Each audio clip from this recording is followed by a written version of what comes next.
Good morning student, स्वागत है हमारे ऑनलाइन क्लास में। हम चैप्टर नंबर 7 परमाणु सिद्धांत व तत्वों का आवर्ती वर्गीकरण पढ़ रहे थे, जिसमें कल हमने डाल्टन का परमाणु सिद्धांत पढ़ा था। आज हम जो है परमाणु मॉडल के बारे में पढ़ेंगे। डाल्टन ने जब अपना परमाणु सिद्धांत दिया तो अन्य वैज्ञानिकों की रुचि भी परमाणु के बारे में बढ़ने लगी, जिससे वैज्ञानिक जो है परमाणु के बारे में ज़्यादा से ज़्यादा खोज करने लगे। बाद में परमाणु के अंदर जो है अन्य कणों की भी खोज हुई। उन कणों को अपरमाणविक कण कहा गया। परमाणु सिद्धांत जो है परमाणु की संरचना से संबंधित जो सबसे पहला मॉडल दिया गया वो थॉमसन का मॉडल दिया गया। थॉमसन के समय में परमाणु के अंदर दो अपरमाणु कणों की खोज हुई थी, प्रोटॉन और इलेक्ट्रॉन। परमाणु के अंदर इन कणों की व्यवस्था किस प्रकार से होती है, उसके आधार पर जो है थॉमसन ने अपना परमाणु मॉडल दिया था। थॉमसन के परमाणु मॉडल को प्लम पुडिंग मॉडल के नाम से भी जाना जाता है। तो हम जो है पढ़ेंगे कि थॉमसन का जो परमाणु मॉडल है, उन्होंने इसके जो प्रमुख बिंदु कौन कौन से हैं। तो थॉमसन का परमाणु मॉडल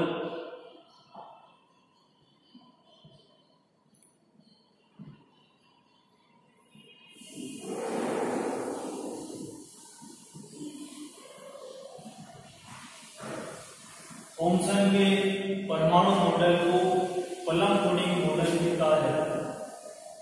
इसे प्लम पुडिंग मॉडल भी कहा जाता है।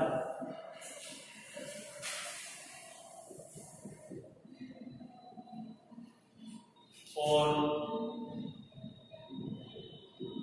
प्लम पुडिंग जो एक प्रकार की मिठाई है, जिसमें प्लम इसमें जो है ड्राई फ्रूट जो है बीच बीच में धसे हुए होते हैं। इसी प्रकार से भारतीय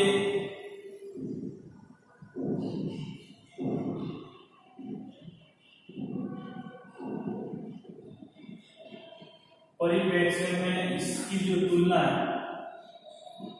इसकी तुलना तरबूज से की जाती है।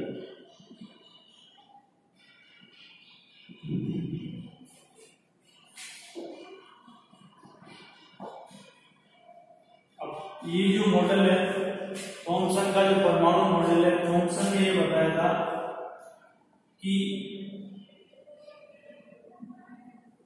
परमाणु एक धनावेशित गोला है। यानी थॉमसन के समय प्रोटॉन व इलेक्ट्रॉन की खोज हो चुकी थी। इन कणों के आधार पर इन्होंने अपना मॉडल दिया। प्रोटॉन जो है धनावेशित कण है और इलेक्ट्रॉन जो है वो ऋणावेशित कण है। प्रोटॉन धनावेशित कण है और इलेक्ट्रॉन जो है वो ऋणावेशित कण है।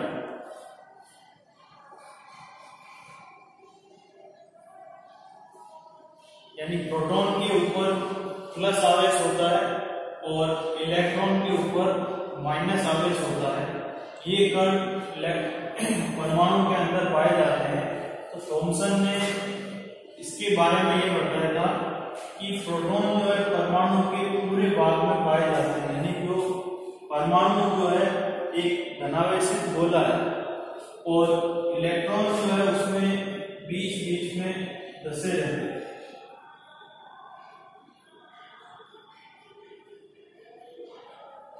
इस प्रकार से इलेक्ट्रॉन बीच बीच में धसे रहते हैं।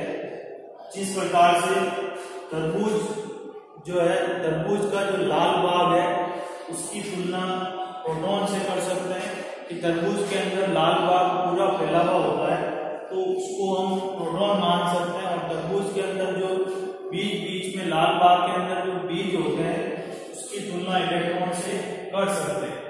इस प्रकार से थॉमसन ने ये बताया कि परमाणु धनावेशित गोला है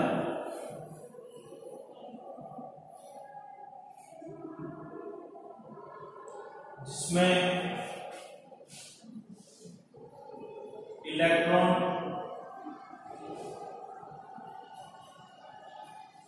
बीच बीच में धसे रहते हैं।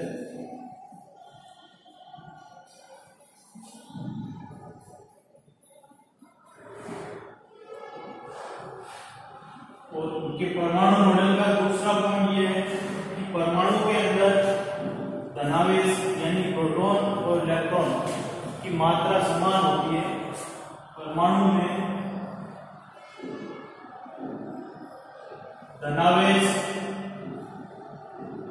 व ऋणावेश की मात्रा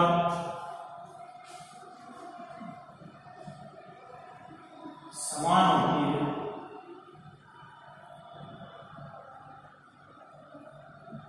अतः परमाणु जो है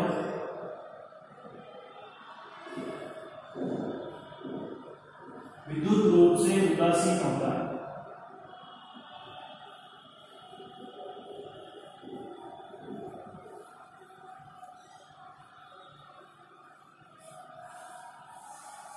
यानी अगर दोनों की मात्रा समान होगी, धनावेशित कण प्रोटॉन है और ऋणावेशित कण इलेक्ट्रॉन है, अगर दोनों की मात्रा समान होगी परमाणु जो है उदासीन होगा, यानी उसके ऊपर किसी भी प्रकार का कोई आवेश नहीं होगा।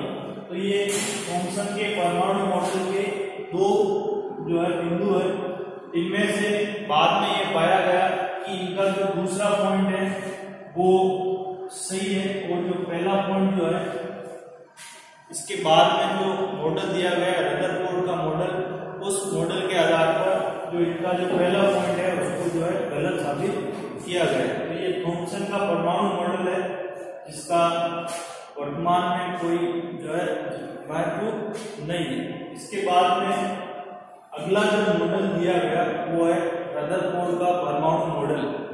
रदरफोर्ड ने अपना परमाणु मॉडल देने के लिए एक प्रयोग किया, उस प्रयोग को स्वर्ण पत्र प्रयोग के नाम से जाना जाता है।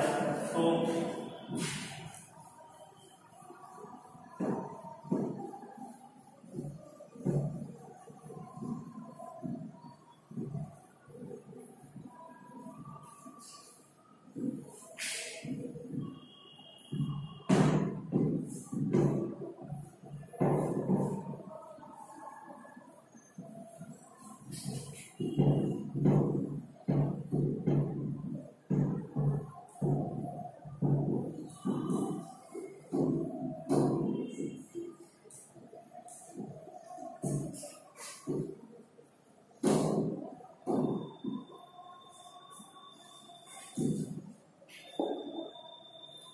थॉमसन के बाद में दूसरा जो है रदरफोर्ड का परमाणु मॉडल।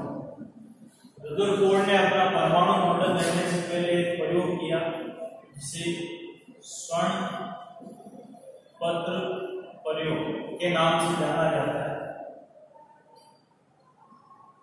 स्वर्ण पत्र प्रयोग का मतलब है, स्वर्ण का मतलब है सोने की एक बहुत पतली पन्नी ली।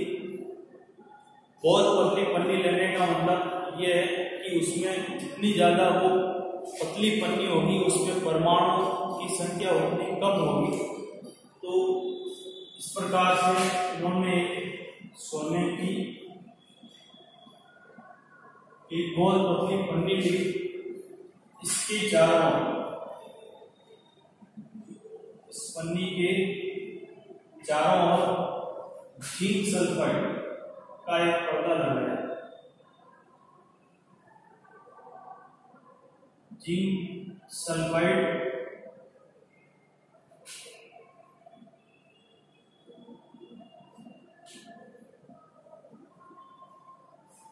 जिंक सल्फाइड का पर्दा लगाया और ये स्वर्ण पत्थर है, सोने की पन्नी है। इस सोने की पन्नी पर उन्होंने अल्फा कण, जिसको इस तरीके से लिखा जाता है अल्फा कण के ऊपर प्लस आवेश होता है, तो इन्होंने इस सोने की पन्नी पर अल्फा कणों की ऊंचाई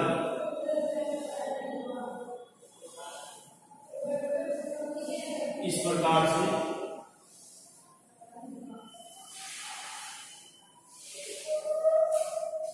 तो जैसे ही कोई अल्फा कण जिंक सल्फाइड के पर्दे से टकराता है तो उससे जो है हल्की प्रतिदीप्ति उत्पन्न होती है, जिससे पता चल जाता है कि ये कण इस पन्नी के आर पार जा रहे हैं या इसे टकरा रहे हैं, उससे पता चल जाता है। तो इस प्रकार से उन्होंने एक प्रयोग किया। इस प्रयोग में सोने की एक बहुत पतली पन्नी थी, इसके चारों ओर एक जिंक सल्फाइड का पर्दा लगाया और इस सोने की पन्नी पर अल्फा कण की बौछार की। अल्फा कण के ऊपर 2 प्लस आवेश होते हैं।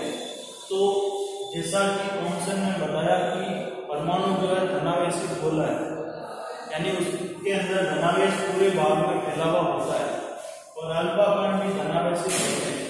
तो अगर समान आवेश होंगे तो उनमें प्रतिकर्षण होगा, जिससे अल्फा कण जो है उससे दूर जाने चाहिए। इस प्रयोग में उन्होंने ये सिद्ध करने की कोशिश की। तो जब उन्होंने अल्फा कणों की बौछार की तो बौछार करने पर उन्होंने ये देखा कि अधिकतर अल्फा कण जो है पन्नी के सीधे आर पार निकल गए। ज्यादातर जो अल्फा कण है, अधिकतर अल्फा कण पन्नी के सीधे आर पार निकल गए।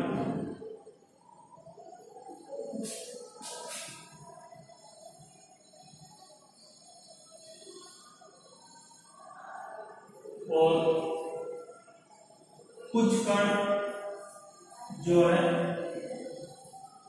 कुछ अल्फा कण जो है इस तरीके से उन्होंने अपनी दिशा बदली और कुछ कोण पर वो परिवर्तित हुई उनकी दिशा। कुछ कण अपनी दिशा से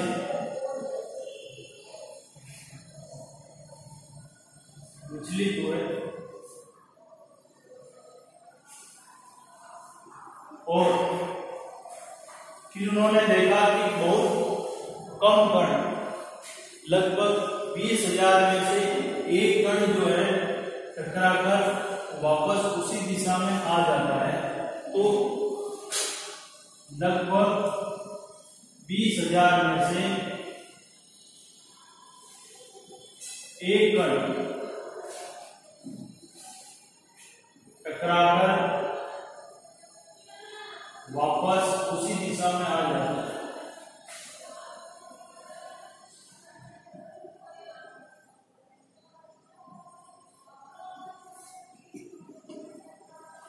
ये इस प्रयोग के प्रेक्षण है। उन्होंने देखा कि अधिकतर अल्फा कण सीधे आर पार निकल गए, उनके बीच में किसी तरह की कोई प्रतिकर्षण नहीं हुआ और कुछ कण जो है प्रतिकर्षण के कारण उन्होंने अपनी दिशा बदल ली और बहुत कम कण, यानी लगभग 20,000 में से एक कण टकराकर वापस उसी दिशा में लौट कर आ जाता है। इस प्रयोग की प्रेक्षण है। इस प्रयोग की जो निष्कर्ष है, यानी इससे उन्होंने क्या सिद्ध किया, तो इस प्रयोग से इन्होंने ये सिद्ध किया कि जैसा थॉमसन ने बताया कि परमाणु जो है धनावेशित गोला, यानी प्रोटॉन जो है पूरे भाग में फैले हुए होते हैं, तो उन्होंने ये बताया कि परमाणु का अधिकतर भाग जो है खाली होता है। खाली होने की वजह से ज्यादातर जो अल्फा कण है वो सीधे आर पार निकल गए। अगर सभी जगहों पर अगर धनावेश होता तो वो कण जो है सीधे आर पार नहीं निकलते। तो पहला निष्कर्ष उन्होंने ये निकाला कि परमाणु का जो है ज्यादातर भाग जो है वो खाली होता है। दूसरा जो प्रेक्षण उन्होंने देखा कि कुछ कण जो अपनी दिशा से विचलित हुए, तो विचलित होने का कारण यह है कि परमाणु के अंदर धनावेश जो है पूरे भाग में फैला हुआ नहीं होकर के उसके केंद्र में छोटे से भाग में स्थित होता है। तो जो कण उस केंद्र में स्थित धनावेश के पास से गुजरे वो कण प्रतिकर्षण के कारण उन्होंने अपनी दिशा बदल दी। ये दूसरा निष्कर्ष है। और इस प्रयोग का तीसरा निष्कर्ष यह है कि जो तीसरा प्रेक्षण है कि लगभग 20,000 में से एक कण टकराकर वापस उसी दिशा में आ जाता है। तो इसका कारण यह रहा कि जो कण परमाणु के केंद्र से सीधा जाकर के टकराया वो कण जो है प्रतिकर्षित होकर वापस उसी दिशा में आ गया। इस आधार पर रदरफोर्ड ने यह बताया कि परमाणु जो है इस प्रकार से उसका जो ज्यादातर भाग है वो खाली होता है, उसका जो धनावेश है वो उसके केंद्र में स्थित होता है। धनावेश का मतलब है प्रोटॉन। प्रोटॉन जितने भी है वो परमाणु के केंद्र में स्थित होंगे। तो जो कण यहाँ से गुजरेगा वो सीधा आर पार निकल जाएगा, उसमें किसी भी प्रकार का कोई प्रतिकर्षण नहीं होगा। और जो अल्फा कण यहाँ से गुजरेगा वो प्रतिकर्षण के कारण अपनी दिशा बदल लेगा। इस प्रकार से प्रतिकर्षण के कारण इनकी दिशा बदल जाएगी। और जो कण सीधा जाकर के इससे टकराता है वो प्रतिकर्षित होकर वापस उसी दिशा में लौट कर आ जाता है। तो ये जो है रदरफोर्ड का जो प्रयोग है उसके निष्कर्ष है। तो इस प्रयोग के आधार पर जो है उन्होंने अपना मॉडल दिया था, इसके बारे में हम जो है कल पढ़ेंगे इसका मॉडल के बारे में।